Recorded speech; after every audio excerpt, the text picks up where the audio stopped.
Hi, this is Marcus, and I'm back with another nerdy video. Um, I have UniFi equipment in my home, so I've got Wi-Fi and well, here's a 10 gig switch right here on my desk.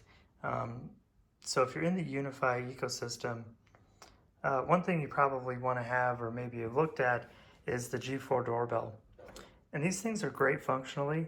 Um, they have a nice clear screen, nice view. Um, they work well, and they work with the app. They notify you and record clips and record movement and everything.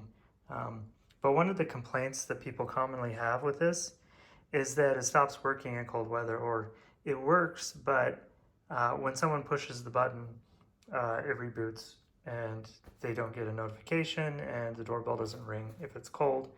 And the reason for that is they have these batteries in them, and they don't run off battery normally. But what happens is, let me go over to my whiteboard here. So in a normal doorbell circuit, you've got your power supply, usually a 24-volt transformer, and then it's connected to your actual bell, and then you've got a switch, and the switch is actually the doorbell, like the button up by your door. And so what happens is someone pushes the button and it closes the switch and the bell gets power. So what happens with the UniFi and probably most of the smart doorbells is they come in here and they add themselves as the switch. So you've got the smart UniFi doorbell here. Let's put a U on it. So you got the smart UniFi doorbell with the button on it. And when someone presses that button, it actually goes like this and closes the circuit, just like the switch did. So it powers your doorbell, it rings the doorbell, but while it's doing this, it doesn't have power because it's passing the power along through, or it's short-circuiting itself basically out of the circuit. And so to survive that momentary press, there's a battery inside. So my horrible skills here. So there's a battery inside that keeps this powered, allows it to keep recording while it's actually ringing the bell. So that keeps the button here from being actually a reboot button. So what happens is in the cold weather, that battery dies, and so when someone presses the button, it loses power, totally shuts off, reboots. So a lot of people complaining about that, and there's a lot of warranty work. So back to the original topic, they came out with a new doorbell, the G4 Pro. You can tell it's a little bit bigger.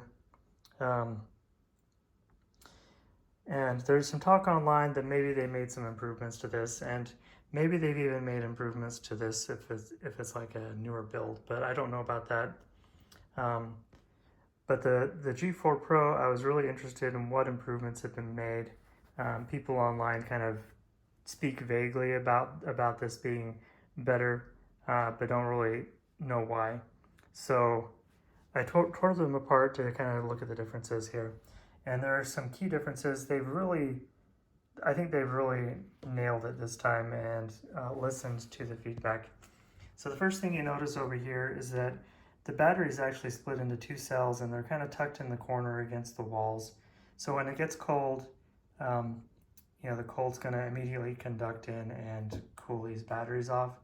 They're not going to survive freezing temperatures. This is a 360 milliamp hour battery, so it's split into two different cells here, 280 milliamp hour cells. Looking over here, you'll notice immediately that the battery's kind of flat and in the center. So it's not like sandwiched up against a wall. If anything, it's sandwiched up against your house, which hopefully gives it a little bit of insulation. But one thing I find fascinating here is that they've actually added a heater to the back. So I wondered what this was at first, maybe an antenna or something, but if you really look at it, it's just like a floor heater, the electric floor heating, where they just kind of run a wire and then run power through it. So they have the ability to keep this battery warm with that heater. So the other improvement they made is that this battery is easy to get at. So all I had to do is take the back off of here, and immediately, it just comes out, you can just disconnect it so it's replaceable. So for the long haul, you could maybe just get a new battery if the battery wears out. Over here, these batteries are really hard to get to. I found it really hard to open the device, and then even when you do that, you have to remove the circuit board here really to kind of get at these efficiently, you know, without trying to pry them out. So easy to get at over here. The third thing is that the battery is a lot larger. So this is like a 600, let me zoom in here. Yeah, 620 milliamp hour versus the 360 milliamp hour over here. So you get almost, not quite twice the energy here. And you can see there are capacitors in here too. So you get a lot more reserve power. And then I also tested to see how much power these things draw, because it's not really useful to have reserve power if it draws more. So I tested both of these. This one you can see it's about 3.5 watts. It hovers between 3 and 3.5 watts, which is almost exactly the same as the previous doorbell. So I tested both of these, and obviously I didn't run them for like days and like take an average or anything, or find a peak, but I just did a quick test and they seem to draw roughly the same amount of power. So I'll bet the engine or the CPU that's running them is roughly the same, and most of the parts are the same. I will say that the screen is a little bit bigger on this one, I would say. So it's interesting that it still draws roughly the same amount of power, but I guess the screen is a small part of it. So if you're considering the Pro and you're wondering if it's better, if they resolve the issues, I would say they really did take some effort to resolve the issues and to really engineer solutions to the problems that people have been experiencing. On a side note, I would say this iFixit repair kit is one of the best gifts I've ever received. It has all of these different bits for taking apart, any weird electronic device, any screws, any strange screws that it might have. You can use the lid here as a tray for all your little parts.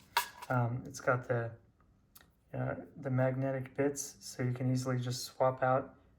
It's a nice feeling screwdriver, and then it has forceps, and it has pry bars and all sorts of things you can use to take apart electronics.